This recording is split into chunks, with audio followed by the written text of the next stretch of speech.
Hey guys, this is a quick video. Answer some of the questions that were left in the comments about how I did it. This is the one that was in the video running. Basically, it's just water bottle that I got from CVS. This one here, stainless steel water bottle. I saw one of the other gentlemen using this, so I got the idea to do it too. And what I did was I made it about 7 inches long, and cut the top off. And the top, oops, put this down. The top, this is the same one, just a different style I'm working on now. This is going to be the new one. I just cut the top and glued it on top. This one here I can take apart.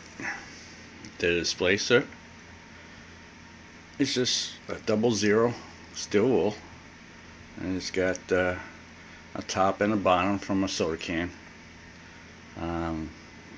The diaphragm for the power piston is a regular balloon with 2 bottle caps. The displacer is glued in there, and I made the gasket out of high temperature silicone. I saw that someone else did that, and believe it or not, that works really well. I can actually take it apart and work on it. Unlike the one over there, I can't do that too, so this is the one that I experiment on a lot.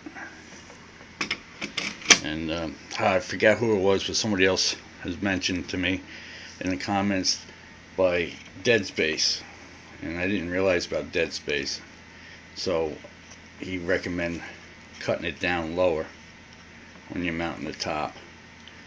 This way you don't have so much dead space. I did that on this one, and I cut it down a little lower, and I did notice an improvement.